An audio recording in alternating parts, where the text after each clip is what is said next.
You might be an Islamic scholar, you might be a YouTube star, but the jihad is coming for you, no matter who you are. Ignoring it won't make it leave. They just keep coming, bro. So it's best to know what they do and say. They love it when you don't know. And that's why we have David Wood with us tonight for another thrilling episode of This Week in Jihad, so that you can hear the news that the establishment media does not dare to tell you. Welcome, David. How are you? How you doing, Robert? Yeah, it's always a great day when I think you've done a couple lines of your poem, and I think you're done, and then there's more. There's always more. Someone could just make someone for their own channels could just make video compilations of your poetry. After a while, it would be epic. It would be of epic length. Wouldn't it be cool if you put out like a book of poetry, like Alfred Lord Tennyson back in the day, and it's just Yep, the Tennyson of Jihad. That's it. All right, we got a lot of jihad. Hey, yes. since side note, since you have poetry skills, for many years I've had the idea to make a book a children's book titled A is for Aisha, Z is for Zainab, Learning the Alphabet with Muhammad's Atrocities or something like that. Oh, I love it. That's great. But the whole thing is like children's poetry, but you're going through all the messed up stuff about Muhammad. Put that out Dr. as a children's book. Seuss. Yeah, Dr. Seuss like book, but like actual, get an illustrator to make all the pictures and make a really cool children's book. I wonder if Bosch Fawston could draw in that style. Ooh, yeah, man, that's a good idea. This is getting real possibilities here. Mm-hmm. All right, a lot of jihad, ladies and gentlemen. None of it from New York. So I just want to say one thing. Everybody's saying, "Hey, I want to hear that accent again." Wait, but I say what? What do you want me to do? Go do jihad in Manhattan? I can't do it. There ain't no jihad in New York this week, so forget about it. You know what I'm saying? Anyway. Hey, Robert. Yes. But this, I'll be quick with this because this is off topic. But many years ago, this is when Nabil was still a Muslim. But we were on a trip and we went by this Italian restaurant, and there were like 20 Italians standing out in front of the restaurant. I don't know if they're waiting to go in, or they just came out or were chatting. But I go, "Hey, Nabil, watch this," and I go, "Hey, Tony!" And like 3 dudes turned around.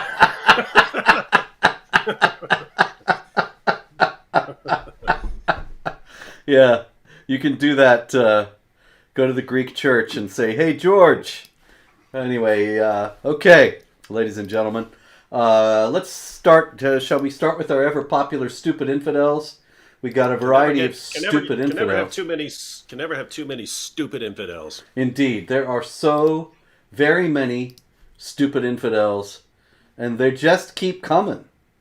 Okay, we have a standard stupid infidel story here, that one we have heard many times before.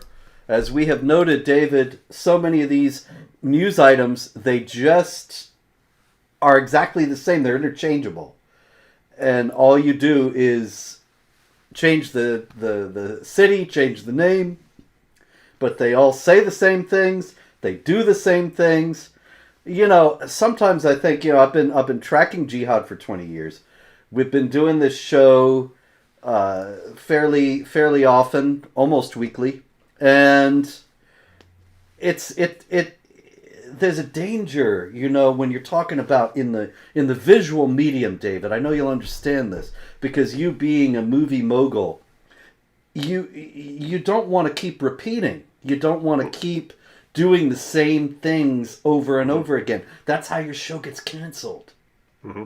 And yet, what do we got here but the same material over and over again? And so this one comes out of Strasbourg in France. And in Strasbourg, there was a man of the Islamic faith, and for some reason, he produced a knife and began to assault random people on the street in Strasbourg while he was shouting something. David, what do you think, in light of the fact that we're risking getting canceled here for the sameness of our material. What could he have been shouting? Yeah, I can't keep doing the same joke. I mean, imagine a comedian who just did the same joke all the time, right? This Pretty is soon the problem. everyone knows the joke. What are we But gonna do? We need to hire I don't some know. new writers. You Yeah, but know? at the same time, where it's also a news show, and you got to report the news. So and we got to Yeah. report it accurately. So I'm just going to go with a Allahu Akbar for 200, Alex. Yes, unfortunately, that is what he yelled.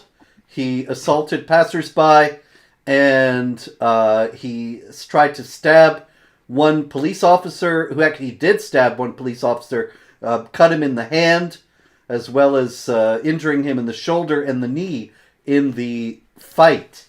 Now, David, one thing about this is the police, after all this happened, the police are trying to figure out.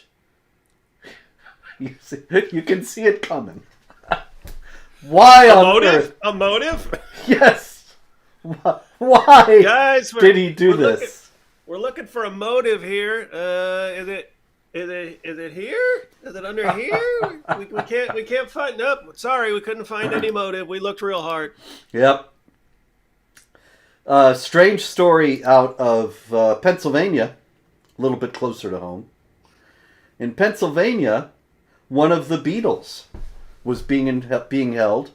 That is one of the ISIS, Islamic State Beatles, the four guys with thick English accents, and so they were out beheading in Syria and sowing all kinds of mayhem, and people started calling them the Beatles. The real Beatle, Ringo Starr, was quite upset when he heard about this.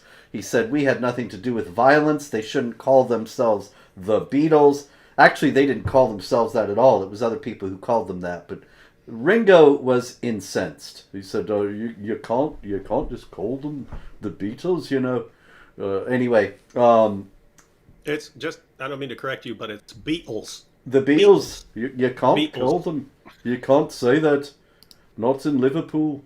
Anyway, Hey, jihadis, don't blow me up.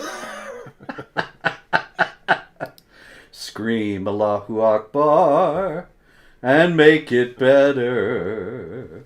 All right, thank you, ladies and gentlemen. Allahu Akbar!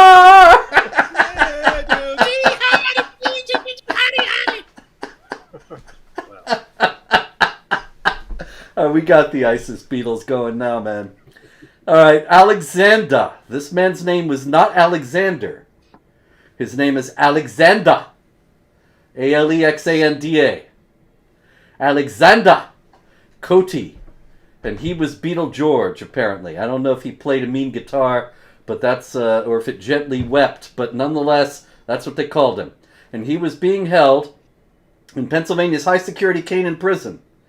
But somebody wanted to check in on him recently, and they asked the Federal Bureau of Prisons, how he's doing, and they said, well, actually, he is not incarcerated in Pennsylvania Canaan High Security Prison. Nobody knows where he is. Did he escape? Was he spirited away somewhere? Is he informing for the feds, and so they have him in some more comfortable accommodations? Is he helping them figure out how to frame people who oppose jihad violence? I don't know. But Alexander, he ain't there. Very strange story. They lost a jihadi. They lost an ISIS Beatle. Yes. The lost Beatle. The sort of, I guess that makes him the Pete Best of the ISIS Beatles, actually. Yes, that does. Yes. For those of you who don't know, Pete Best was the best looking member of the Beatles, their drummer, and they got rid of him. And the Beatles say it was because he wasn't a good enough drummer, but Pete Best fans say it's because he was too good looking, and so they wanted a less good looking guy. Well, I'll tell you, I know this story, and it's a little off topic, but you'll pardon me, David. I know if Pete Best is watching tonight, Pete, I know you love this show, but I got to apologize. But he really was a lousy drummer. If Yeah, you and hear the Ringo recordings, Ringo is actually a top-notch drummer. So yeah. I So don't think I don't think they would have been the same if they hadn't made that power move. I think it was a quality, a merit-based decision. Anyway, no jihad in it though, so we have to move on. It seems that Mark Green, representative from Tennessee, he's from Tennessee. Now, Mark Green, representative from Tennessee, he's in a little bit of hot water, David, because it turns out Mark Green is the Homeland Security Committee chair for the new House of Representatives coming in, the new Congress. Now, Mark Green, the Huffington Post was just enraged that he got picked for this position because they said he has a history of anti-Muslim comments.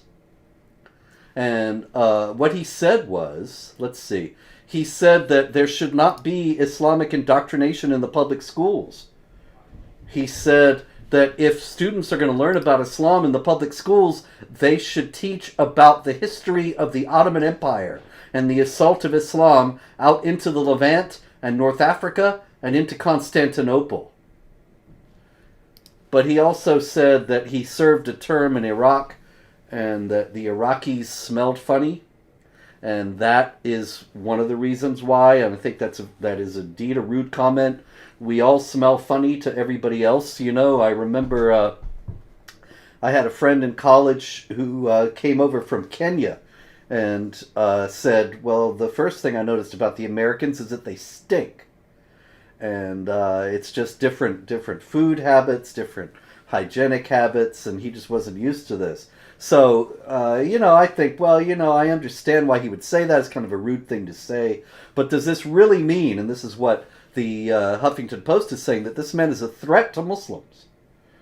And that he should not serve as the Homeland Security chair? But I think, as far as the Islamic indoctrination in public schools, we have seen this all over the country, that public school materials teach a whitewashed version of Islam. They never talk about jihad. Often they even teach Islam as if it were fact. I remember a case I was an expert witness on out in California. Many years ago, these people sued the public school because the kids were having to fill in, there is no God but Allah and blank is his prophet. And there was no Muslims believe this. It was just stated as if this is the way it is. And so I think Mark Green's got a point. What do you think, David? Yeah, and it's always interesting to see people's priorities, right?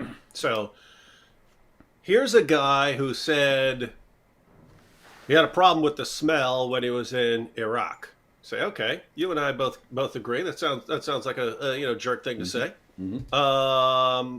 Versus indoctrinating a bunch of kids with the ramblings of an illiterate 7th century Arabian caravan robber, where there's a disturbing correlation between kids who convert to this and kids who decide to slaughter unbelievers in the name of Allah.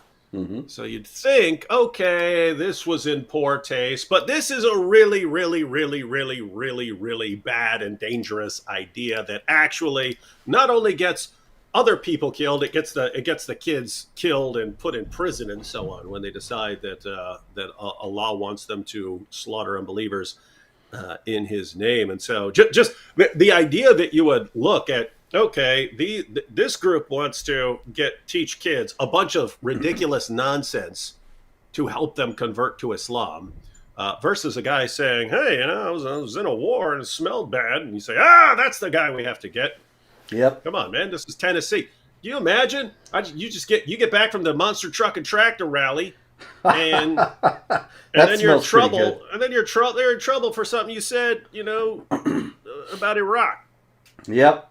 I think all of these, so much I should say, of these charges of Islamophobia in the United States are predicated on the assumption that there really isn't any jihad, and that people don't have any reason to be suspicious of Muslims in any circumstances. Obviously, there are a lot of Muslims that are ordinary folks who are not going jihad, but the idea that it's just racism or bigotry to be concerned about those who hold this ideology that is violent, aggressive, expansionist, supremacist, and so on. Well, it's naive at best. Oh, look, two little side notes here. One will be slightly off track, but only take like 2 seconds to answer. Damien said, "Can a guest in the Boom Boom Room be Michael Jackson?" Damien, we actually already recorded Muhammad Meets Michael Jackson with John McCrae starring as Michael Jackson. So that's already been recorded. So yes, it's just a matter of editing these videos. But someone else pointed out that Muhammad didn't always bathe much in the Hadith, and you could say, well, they're in a desert; they don't have a lot of stuff. But I mean, think about the smell, ladies and gentlemen. Going back to what we were just talking about, Muhammad, according to the Hadiths, would have sex with all 9 of his wives on the same day, and not take a shower not take a bath until he was totally finished. Now, can you imagine this creepy old guy, creepy old flabby Muhammad, climbs on top of one wife and has sex with her, and they're in this hot, boiling hot desert. And then, so he has sex with one, then goes on to the next, then goes on to the next, then goes on to the next. Can you imagine by the time, if you're like wife number 9, can you imagine by the time he gets to you, all the fluids and everything all over, and it's like, my goodness. But can you imagine the smell? It would be disgusting. But if you were to say, wow, this guy smells like someone who just had sex with 9 women and girls and didn't take a bath yet, and it's 100 degrees. You'd be a disgusting Islamophobe, according to exactly. Huffington Post and Council on American Islamic Relations and everyone else. Yep. All right, moving on to the UK, where there is never a shortage of stupid infidels. We have North Face, which is a sports clothing company, and there is their new model.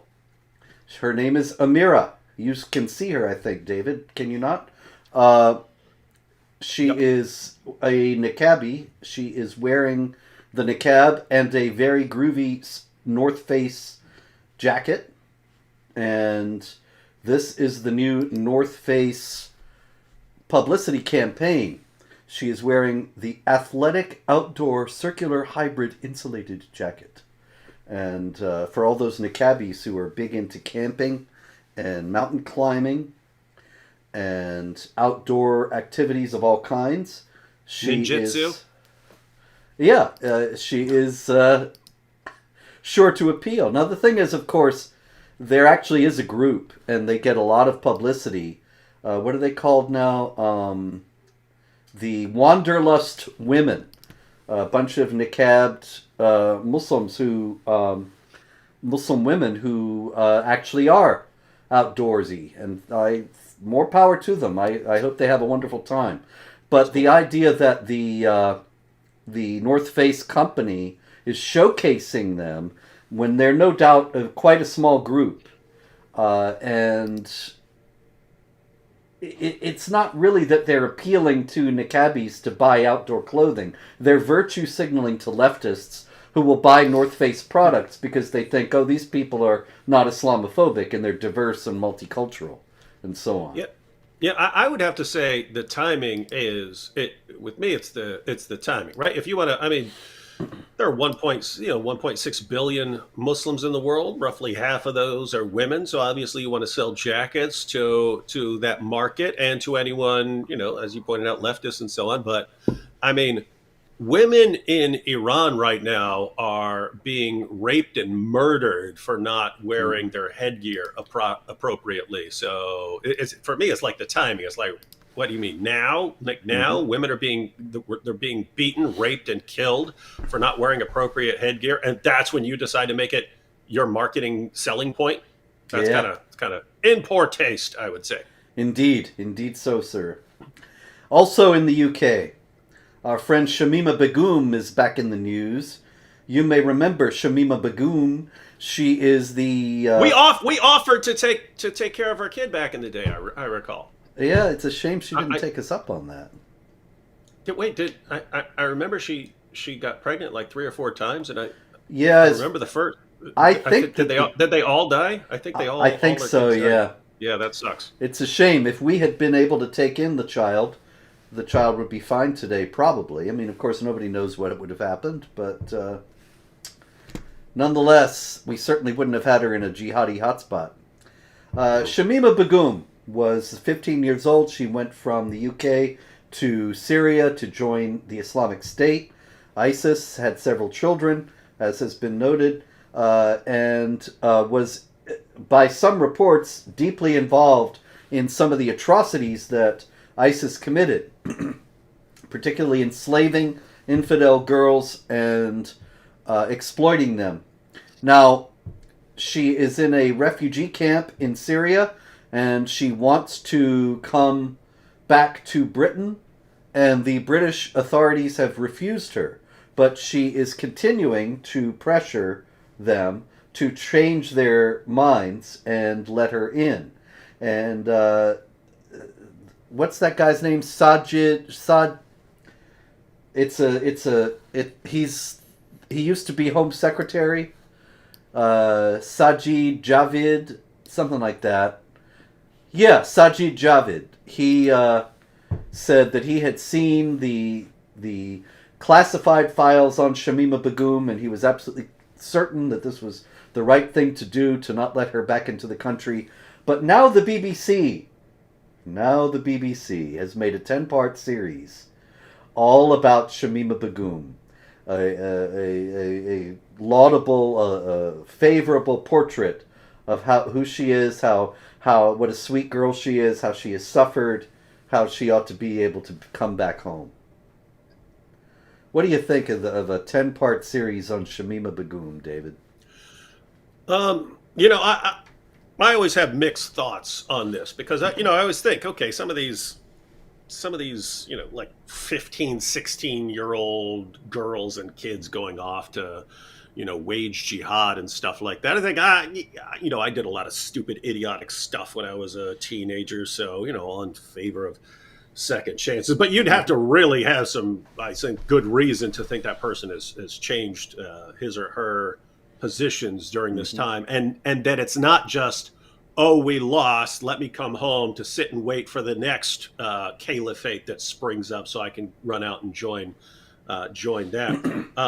But with it's like it reminds me of like I'm not for the death penalty. I would rather keep people locked up. But there are certain people where I'm not going to complain that you killed Ted Bundy. I'm just not, right. It's like, okay, all the messed up stuff he did. It's not I'm not going to be running through the streets, hey, don't kill Ted Bundy, blah blah blah.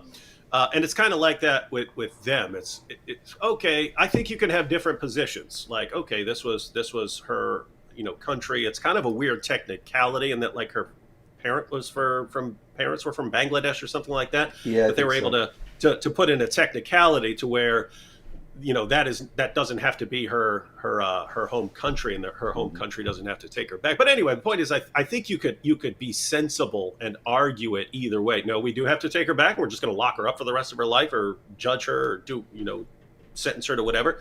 Or I think you can also make a rational case for, no, too bad, you are too messed up for us to not use this law to keep you out of the country.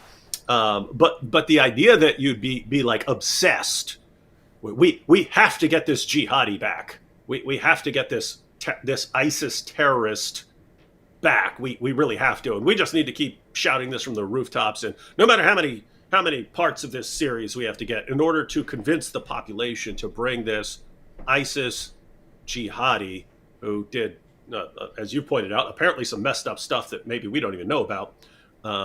We of all the people in the world that we could help, we have to help her. That's my idea, right? Like, again, I could get it, and it'd be great if we could help everyone. But if you're going to put all that effort into helping, why the freaking terrorists? Why is that the person that we have to spend all this time? Why not the victims of the terrorists, right? There are people in really bad parts of the world who are being terrorized by jihadis. You don't seem to care at all about them, but the actual terrorists, we need to get her. We need to do something about her. In other words, if I were to help someone, she'd be pretty far down the list. Is all I'm saying. And I think Christian Hijab has a very good point here. I think they should interview some of the Yazidi girls and their experience in the podcast. And that's really what is the sticking point for me. I don't care if Shamima Begum keeps appealing to the British authorities and they keep deliberating. And I expect they'll let her in eventually because they're just that type. But what's with the BBC in this 10-part series? Clearly they love her. And I can give you a very easy analogy to make that clear. If it's not clear to everyone and they're thinking, no, this is just a matter of importance, it's a journalistic endeavor.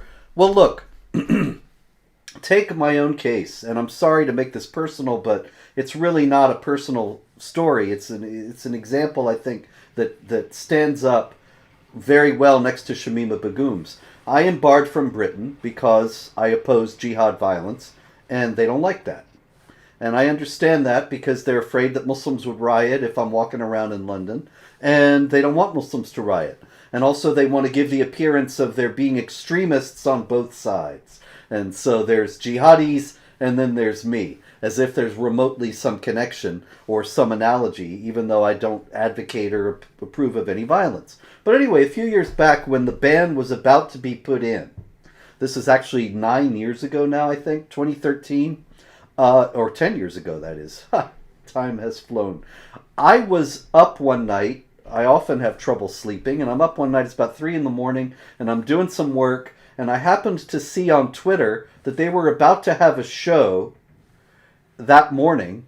I mean, it was already later in Britain anyway, 9 o'clock in the morning or something. And they said, in the next hour, we're going to be talking about whether Spencer and Pamela Geller should be banned from coming into the country. And so I saw this, and I tweeted back to them, look, you're having this show, and you didn't contact me. It would seem like just basic decency. You should allow me a say. No, I'm right here. And so they were kind of shamed into it, and I ended up being on the show. And this is the show where they asked me, what's your problem with the Quran? And I reeled off some of the problematic verses, and they had this imam there, and they asked him, well, what do you think about that? And he says, I don't know anything about that. That's his field. And it was classic. But the point is, there's no 10-part series about Geller and me, or about anybody else who opposes jihad. The BBC never had a 10-part series about Tommy Robinson, or anybody else who is out there trying to defend free societies. They only are showcasing people who are trying to destroy free societies. And that's the point, that it's very clear, whatever their journalistic pretensions may be, what side they're on. And notice the parallel, right? What's the BBC concerned about? Is it concerned about people trying to silence all criticism of Muhammad and the Quran? People being willing to slaughter for that? Is that the concern? Or do we really need to get ISIS terrorists back in the country as quickly as possible? But notice the parallel between that and the guy from Tennessee. One group wants to indoctrinate kids with a bunch of Islamic stuff to put a positive spin on this to make these kids more likely to convert in the future, versus a guy who said, I didn't like the smell when I was in Iraq, and what people's priorities are. But the priorities of the media in general always seem to be make Islam and Islam and everything else that's associated with it as attractive as possible. And anyone who draws attention to why it's not as attractive as you're making it sound has to be squashed. Yep. So in line with that, did you hear about the video game that the MIT people developed? You're going to love this, David. This is a video game called On the Plane. And it's a virtual reality role-playing game. Oh, this is different from the one I heard. Yeah, go ahead. This was developed by MIT researchers. And you can play 3 characters. There are 3 characters in this video game. And one of them is Sarah, a first-generation Muslim American of Malaysian ancestry who wears a hijab. The second character is Marianne, a white woman from the Midwest with little exposure to other cultures and customs. And the third one is a flight attendant. And those are the only ones you can play. And what you essentially do is stop Marianne, the white woman from the Midwest with little exposure to other cultures, from harassing Sarah, the poor hijabbed lady from Malaysia. Now, do you see any... Is this a video game you would buy, David, and play? No, this doesn't sound like the most fun. I mean, Pong sounds way, way, way more entertaining than this. But I mean, just think about it, because it's the same thing over and over again, right? I mean, Robert, when you think of Islam and planes... Yeah, I don't think of poor Malaysian hijabis being harassed. That's not the first image. There are a few different scenarios you could put into a video game that would be more relevant, right? Like, I mean, someone trying to crash that plane into a building, someone trying to blow up that plane or something like that, and you get to either play the terrorist. I could think of some people who'd want to play that part. Or you could play the person who's trying to stop them and like crash the plane before they slaughter a bunch of people. This actually sounds like a good game. That'd be a good game, right? Can't do it because it's Islamophobic. Yep. But this one you can play. Even though it's like real life. Because I mean, keep in mind, notice, people have actually been in that situation. Hey, these guys are taking over this plane. What do we do, right? Mm-hmm. You know, if you're the idea of that, you know, MIT game will help prepare people for when they actually encounter these scenarios. All right, well, I'd be significantly more concerned about someone trying to crash the plane I'm in and slaughter a bunch of people in the name of Allah. So why don't we prep for that one with our video game? So here again, it's the same thing we were talking about earlier, that Islamophobia concerns in the U.S. are often predicated on the unspoken assumption that there really isn't any jihad. And so this poor woman is going to be harassed on this airplane. That's a shame. Nobody should be harassed. Nobody should be bothered. Nobody should go out and be mean to hijabis under any circumstances. But that's presented as if it's just some sort of gratuitous racism and bigotry, when the only reason why anybody has any problem with Islam at all and with any individual Muslim is because of jihad violence. And this is not, once again, to justify any kind of loutish or vigilante behavior. There's no justification. But the idea that these things just come out of the blue, that's crazy. Yeah, Robert's already said it, and I just wanted to be as clear as possible. If there's some hijab-wearing Muslim woman on a plane who has not done anything, should not be harassed, and if someone starts harassing her for not based on anything this woman has done, you should. I would stand up for the hijab, Absolutely. The hijabi woman, and say, hey, this woman didn't do anything. This woman didn't do 9/11. This isn't the woman who did that stuff. So shut your mouth, lady. That's clear. But to make a video game out of it, my goodness. Yeah, it's just. Did they run out of video game ideas? I bet this one was pretty high on their list. We got Call of Duty. We got the World of Warcraft. What are we missing here? We need a game where some Karen is harassing a hijabi. That'll fly off the shelves. All the kids are going to want to play that. These MIT guys are going to be millionaires, I know. Anyway, big story out of Minnesota. I'm sorry, is it Minnesota? Yeah, Minnesota. Hamlin University. I've never heard of the august Hamlin University before, but now everybody has heard of Hamlin University. This is where there was a professor, Erica Lopez Prater, who showed a medieval drawing of Muhammad to her class. Now, this was a Muslim drawing of Muhammad, drawn by Shiites. Who... Yeah, so this This is a respectful picture meant to illustrate the history, and so that we're not talking about like Charlie Hebdo cartoons and stuff like that. Exactly.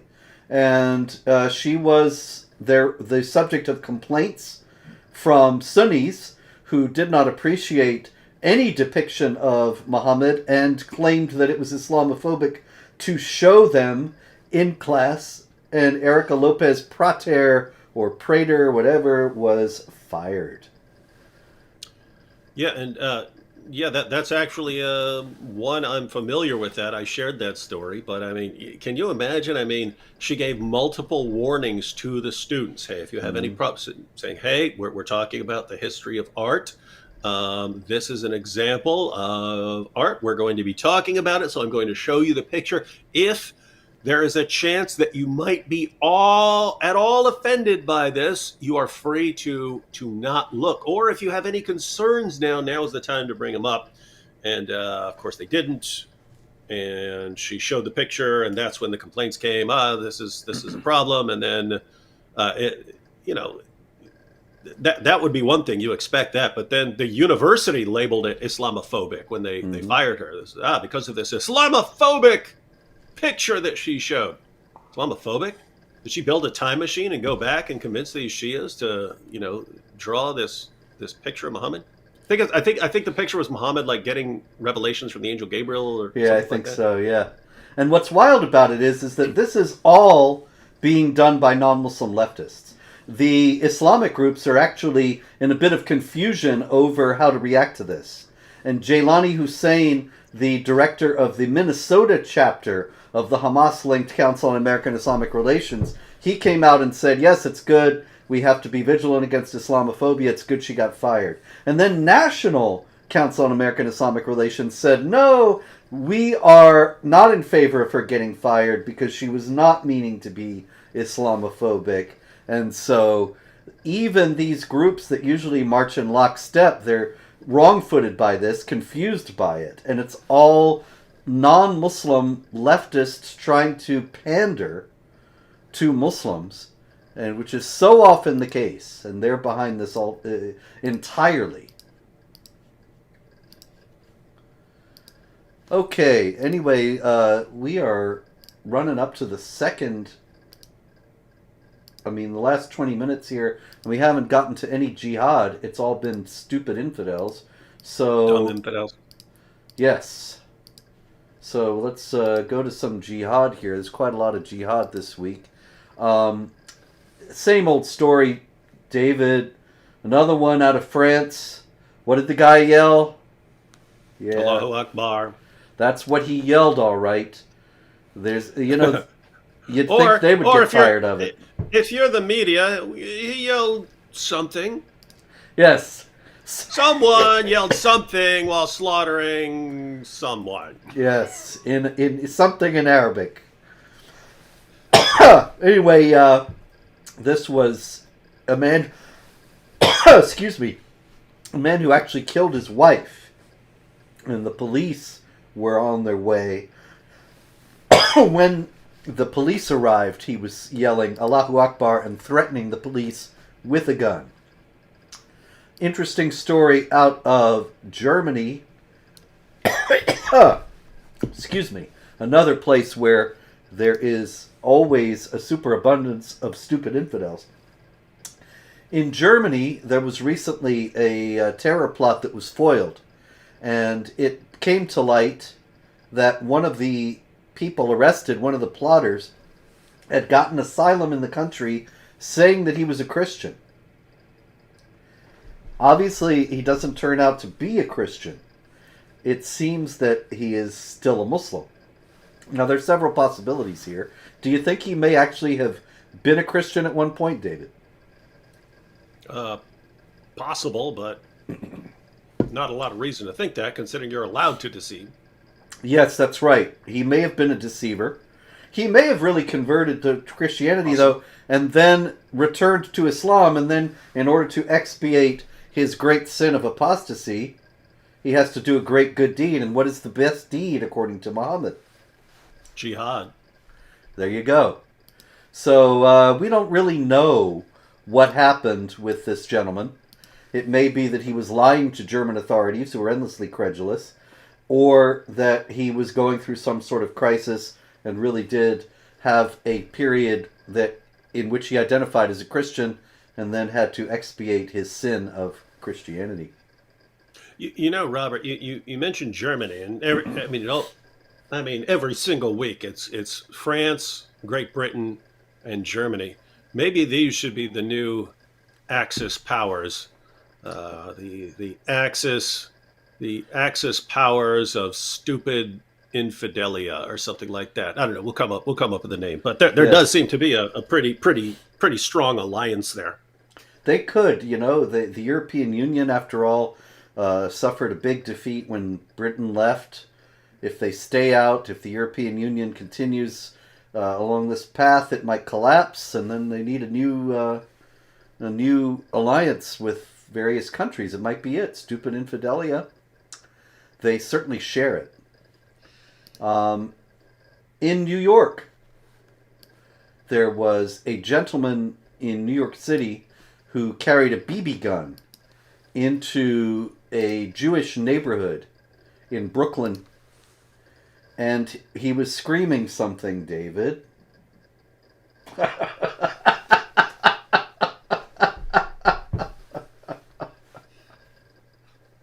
Yes, I know. They need the new writers. We don't need the new writers. They need to hire some writers. Say, what else can we scream? That's what we should do for our game show. We should do like an entire episode of Jeopardy, but every single answer is Allahu Akbar. And the Doesn't matter what infidels, the question. the infidels never guess it. Ever, not once. I finish the game with $72,000. Yep. I love it. The leftists are like negative 34,000 or something like that. Yep. Okay, Uganda. They had a debate in Uganda. And after the debate between Christians and Muslims, 13 Muslims converted to Christianity. Whereupon two Muslims on motorcycles confronted a Christian who was involved in the debate, a father of four, and they were yelling something, David. I got to go with Allahu Akbar. Once again, I'm afraid you're right. And they cut this man. Where did they cut him? That is correct. Keep in mind. I have no idea about this story, but come on. That is right. Common sense. They, when you meet the unbelievers, strike the necks. And they did it. They were also shouting. This is one thing that they shouted that is new and different. And so maybe these guys had some writers. The Christian that they cut his throat, his name was Ahmada Mafabi. And so they started to yell at him, Mafabi, stop your blasphemous utterance of equating Isa, that is Jesus, to God, calling him the Son of God. And then they fell back on their old Allahu Akbar and cut his throat. But notice how dumb that is, because Jesus called himself the Son. The Father called him the Son. The Spirit identified him as the Son. The angel Gabriel called him the Son. John the Baptist called him the Son. His apostles called him Son. Even the Romans who were crucifying him called him the Son. Men called him the Son. Women called him the Son. So angels, even demons, when he was casting them out, would say, "You're the Son of God." And notice you've got all of that cloud of witnesses, and then 6 centuries later, an illiterate caravan robber comes along and says, "Duh, how can God have a son if he has no wife? Duh." And they all go, "We'll go out and kill for you, oh wise one." So dumb. Oh dear. You were correct, sir. Meanwhile, we do have it explained for us after Trevor Bickford, we talked about Trevor Bickford last week. He was the gentleman who converted to Islam and traveled down from lovely Wells, Maine to New York City, where he stabbed 2 cops in Times Square. And the police, as we discussed last week, actually said that it was a jihad, seemed to have been something that they got from his own manifesto. But a gentleman named Zain Chowdhury has written a piece that I noticed and discussed at Jihad Watch. And this is what he says, David. Contrary to its popular use in the media, jihad simply refers to a struggle. Muslims use the term foremost to discuss a spiritual struggle against one's passions and vices. The physical version of this struggle is limited in the Quran to only defensive measures to fight in the cause of Allah against those who fight against you, but do not transgress. 2:191. The actions that Mr. Bickford took on New Year's Eve were far from either of these definitions of the struggles that jihad entails. Commentators should avoid co-opting Islamic terms like jihad without nuance. Absolute nonsense. Notice there are very important things going on here. I mean, think about how this relates to what we were talking about earlier. Some people are worried about indoctrinating kids with pro-Islamic propaganda. Why might someone be concerned about this? Because people come in and give them this flowery picture of Muhammad, and some of them convert, and then after they convert, they find out, oh yeah, the greatest thing I can do is slaughter unbelievers in the name of Allah, and then some go out and do it, and then their lives are ruined, and then of course other lives are ruined as well, and yet you're not allowed to be concerned about it. But we see, this Bickford kid who great student, great athlete, converts to Islam. Now I have to slaughter people, and we're not allowed to take a look at why. But then you have all this other complete nonsense. Notice he quotes Surah 2, verse 191 as the authoritative position, as if those are the. I mean, first of all, read that passage. It's horrible and bloody and violent enough as itself, but as violent and bloody as it is, those aren't even the final marching orders. The final marching orders from the last major surah that was revealed to Muhammad was fight those who do not believe in Allah. And notice that is offensive, right? Fight those who do not believe is not fight those who are attacking you. This is fighting people based on what they believe. And you can go to the Muslim sources, and you find that when the Muslim community is strong enough, unbelievers are supposed to be given these 3 options. You either convert to Islam, or you pay the jizya, or we slaughter you in the name of Allah. You find that in Islamic works on fiqh, so that's like actual Islamic rulings.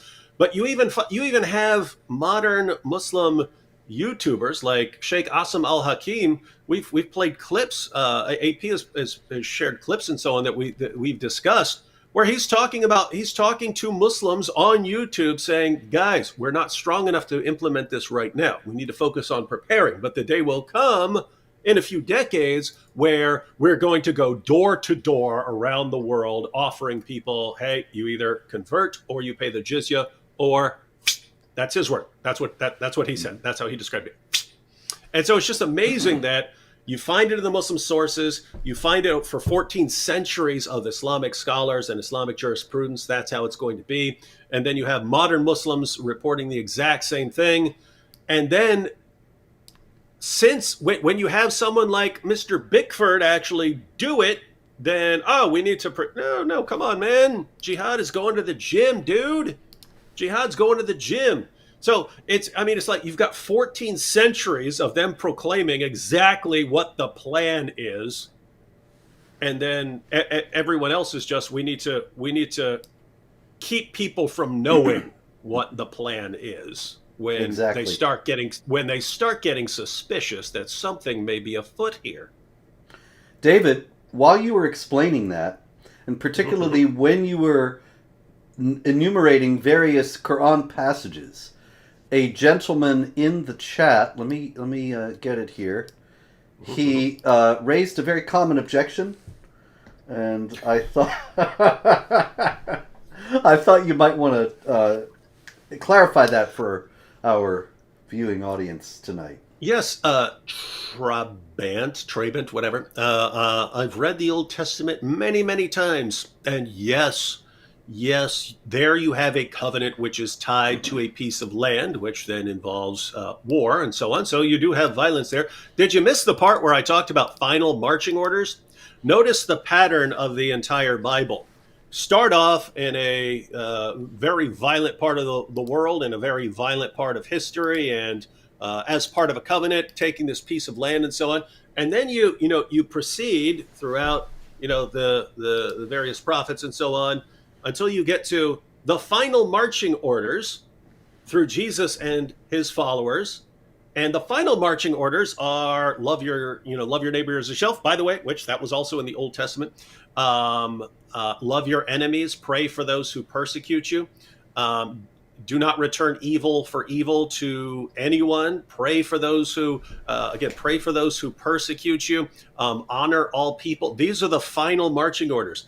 In Islam, it's reversed. It starts off, hey, let's not fight because Muhammad's outnumbered.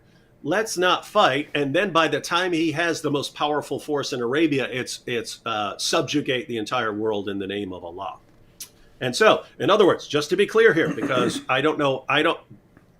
this seems like something a 4-year-old could understand, and yet you line people up and they don't seem to get this at all.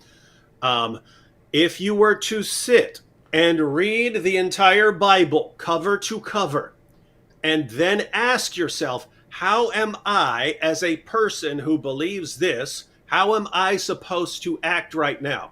You'd say, okay, well, there are commands to wage violence at some points in the Old Testament. Great. Are those commands to me? No. What is a command to me? Love everyone. That's the command that's directed towards me. Those are the final marching orders. Now, if you were to read the Quran from beginning to end and actually understand how the things tie together, because it's put out of order, but if you understand the order and you say, okay, now, what are the final marching orders directed towards me? Oh, there are some things like no compulsion in religion and things like that, but what am I really supposed to do? The answer is it depends on your situation in the society that you're in. If you are in a place where you're completely outnumbered and can't hope to win a physical confrontation, you could be planning and preparing for the future, or you could actually go to a place in the world where they're waging jihad and they're actually in the final stage. And so that's, by the way, that's why you have converts going to Afghanistan to join the Taliban or going out to join ISIS and so on. So you could do that, or if you're in a place where there's jihad going on, you say, okay, this is the place where we're trying to subjugate. Either way, the ultimate goal is to violently subjugate the entire world. If you do not see the difference, if you really can't see the difference between a book whose final marching orders is love everyone and a book whose final marching orders happen to be slaughter everyone on your path to subjugating the entire world, if you do not see the difference there, I just think you're a moron. I'm just going to be honest. I think you're like a complete idiot. Or, of course, dishonest. Since we know this is or dishonest, yeah. Very common Islamic talking point. I know that probably a lot of the Muslims who repeat it, they don't know the first foggiest thing about the Christian Bible, and they don't know what's in the Old Testament. And so they're just repeating what somebody told them. But there are others who know very well exactly what you're saying, but they deliberately try to obscure it. Anyway, quite a lot more in the few minutes we've got left. A lot of Rapid jihad. fire. Yes, a lot of jihad this week in Nigeria. It's always very virulent there. As a matter of fact, a new report from Open Doors, the Ministry to Persecuted Christians, said this past week that 89% of the Christians who are martyred in the world today are in Nigeria. Wow. Yeah. And one of them was a Catholic priest, the very Reverend Father Isaac Achi. And this past week, The jihadis came to St. Peter and Paul Catholic Church in the Paikoro local government area of Niger State. Now, Niger State is not Niger, the country, it's in Nigeria. But in any case, and they burned him to death and shot his associate. So that was one in Nigeria. In another village in Nigeria, in the Kankara local government area in Katsina State, a Protestant church, the New Life for All Church, the jihadis stormed there, shot the pastor dead, and kidnapped a number of women. And they will, of course, what will likely happen to those women, David? Same thing that happens to, women who are captured by ISIS. Indeed.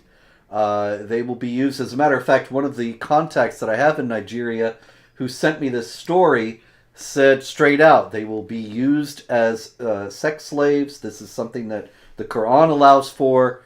People don't believe this when we tell them. They think it's just Islamophobic. But meanwhile, the jihadis are acting upon it. And that's why they kidnap women in places like Nigeria, and why ISIS did so very famously in Iraq while they had their caliphate. A lot of attacks on churches and Christians this week in the Democratic Republic of the Congo. The Islamic... I just wanted to make a quick comment on Nigeria. Yes, sir. Because we talk about this, and we've talked about this before. I just want people to understand, because the jihadis seem to understand, and we don't. We think everything like stands or falls with the United States and Canada and the UK and so on.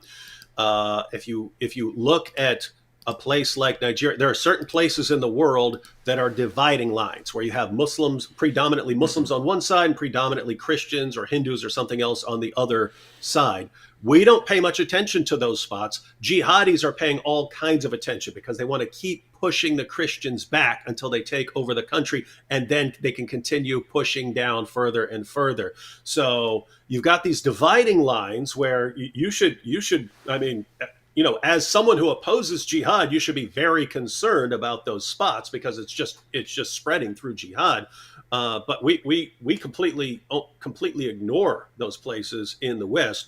But notice, if you're a jihadi and you've got your focus on long-term strategy, those are the spots you put your emphasis on, and that's exactly what they're doing. That's right, David.